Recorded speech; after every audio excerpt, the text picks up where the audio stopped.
Today's society for teenage girls consists of depression, boy problems, anxiety about the future, and college struggles. Likewise to today, The Bell Jar by Sylvia Plath is a modern classic that describes the life of Esther Greenwood, a 19-year-old girl on the verge of a mental breakdown. The novel opens with Esther spending a month as an intern in New York City for a magazine company along with 11 other girls. As the story progresses, Esther's illness worsens, almost resulting in suicide. The Bell Jar is based on Sylvia Plath's life, which makes the book so intriguing to read. It's fascinating to see how in a different time period, this book is still relatable and easy to understand and follow. Although this book is not normally read by 8th graders, it provides readers with a good challenge that really pays off after reading. The novel revolves around the protagonist, 19-year-old Esther Greenwood. Esther is an overachiever who's used to being above average. When she arrives in New York for winning a writing contest, her world begins to crash when she is now surrounded by 11 other girls who are just like her. Esther is a feminist who is a talented writer, sarcastic, and lonely. She does not agree with society's views on growing up to be a stay-at-home mom, cooking and cleaning for her husband. Esther struggles to meet her goals and is disappointed at one point in the story when her mom informs her that she does not win the writing contest she wanted to. She feels like a bell jar is hanging over her at all times, which many times triggered her depressing moods. Along with the protagonist Esther, the novel also has many antagonists. Mrs. Greenwood, Esther's mother, impacts her illness. She influences Esther to learn shorthand and become a secretary. She stresses the fact that Esther's career will not interfere with her becoming a housewife and tending for her husband and children. She reminds her of what society expects her to be constantly, which irritates Esther. Esther's mother is not the best person to help her because at one point in the novel, she brings her flowers on her birthday when Esther didn't even remember it was her birthday. Things like this made Esther even at one point tell her psychiatrist that she hated her mother. Joan Gilling was another antagonist of the novel who Esther previously knew before meeting her at the asylum. Esther did not like Joan at all and was phoning towards her. Joan and Esther were constantly in competition over boys and their mental health. They competed over which ward they would move up to at the asylum. Although Esther envied the fact that Joan was ahead of her at the hospital ward and gained all of her freedoms first, Joan's suicide impacted Esther and could have motivated her to not do the same. Joan and Esther also both dated Buddy Willard, which started their competition.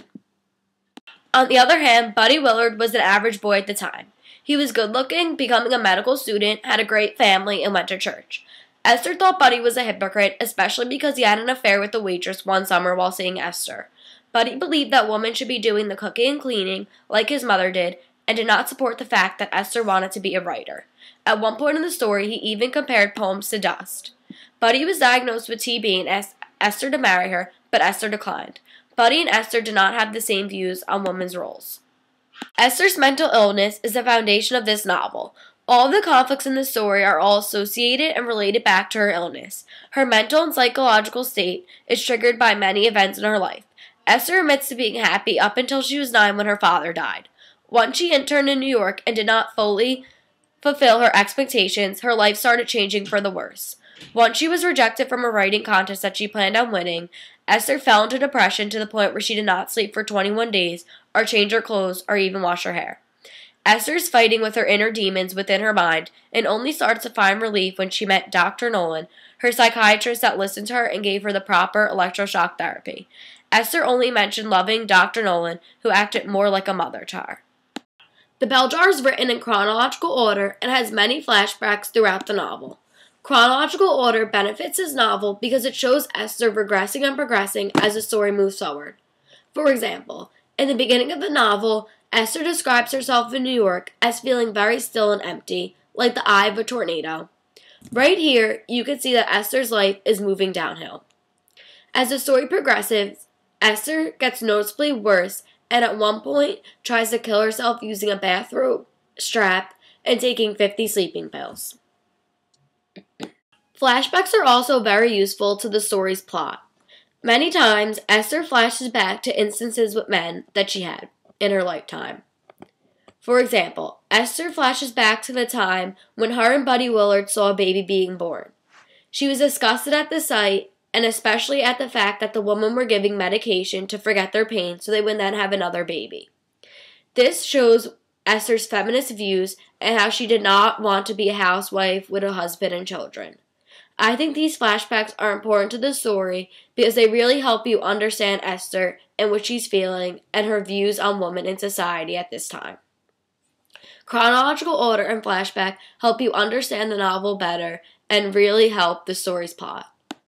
The Bell Jar has many strengths and weaknesses that make it unique compared to other novels. Some of the Bell Jar's strengths are that Plath uses a variety of similes, metaphors, and symbolisms to create vivid pictures in the reader's mind. For example, I tried to roll away from the direction of the light, but hands wrapped around my limbs like mummy hands and I couldn't move. This describes hands around Esther's legs to mummy hands to give the reader a better description of what was happening. Another strength of the novel is that it is told in first-person point of view. This links reader directly to the main character, Esther, and lets you understand and know exactly how she's feeling and what she is going through. On the other hand, the Bell Jar also had some weaknesses. Because it was told in first person, the reader did not really know what the other characters in the book were thinking or feeling. Everything was really in Esther's point of view and how she thought things were and what she thought the other characters were feeling. So you didn't really get to feel connected to the other characters in the book. Another weakness was that some of the flashbacks did not really lend to the plot. For example, one time she flashed back to an experience with a boy named Eric, and I did not really feel that this was important to the plot, and it didn't really do anything to the story. Plath's use of symbolism was an excellent addition to the story. The Bell Jar was a great example of this. The Bell Jar was what Esther felt was hanging over her head, trapping her mind, and alienating her from the rest of the world. At one point when she felt at peace after electroshock therapy, she said that the Bell Jar was lifted off her head and circulating air. Mirrors are also another symbol that Esther related herself to. When Esther was at the hospital for taking 50 sleeping pills, she looked at herself in the mirror to discover a bald head and a purple and yellowish bruised face. Esther did not even know if it was a man or a woman that she saw, and then proceeded to break the mirror. The mirror symbolizes that at this point in the novel, Esther cannot even recognize or understand herself. Esther's mental illness progresses throughout the novel. As previously stated, Esther admits to only being happy up until age 9 when her father passed away. When Esther first arrived in New York, she reveals her loneliness and feelings of emptiness and stillness. At one point, Esther stayed in bed instead of going to Coney Island with Doreen and Lenny. Once Esther arrived home, her illness took a downward slope. After a writing contest rejection upon her arrival, Esther began to not sleep, wash her hair, or even shower. She attempted suicide using a bathrobe, razor blades, and taking 50 sleeping pills. Esther was hospitalized and given painful shock treatments by a psychiatrist that she did not like, Dr. Gordon. At the end of the novel, Esther was at an asylum, specifically in the Bellside ward, with Dr. Nolan, who Esther loved because she understood her and gave her peaceful shock treatments. Esther was given more freedom at the Bellside, and her progression was good enough to let her leave and eventually go back to college. At the end of the novel, Esther felt free but knew that at any moment the Bell Jar could still enclose on her and trap her mind again. The mental health system at the time in the Bell Jar, in my opinion, was not that good. People with mental illnesses like Esther were given electroshock therapy or occupational therapy. I don't feel doctors really knew how to reach out to their patients and understand their illnesses. For example, Esther hated Dr. Gordon because he did not ever listen to her and just recommended her to painful electroshock therapy. I don't really think that doctors knew exactly how to treat the mental illnesses, so they just referred them to either occupational therapy or electroshock treatment. But luckily for Esther, she met Dr. Nolan, who was understanding to her and gave her peaceful electroshock therapy. And also, as the novel went on and Esther changed hospitals, you could see how her treatment differed when she was at a public hospital than private hospitals. The doctor tended to care for her more at the private hospitals and actually understand her and take the time to listen to her. I also believe that if the doctors back then gave the patients medication, then maybe they would progress better like doctors do today. The settings of the novel play a huge role on its plot. 3 major settings of the Bell Jar are the Amazon, Esther's house, and the Bellside.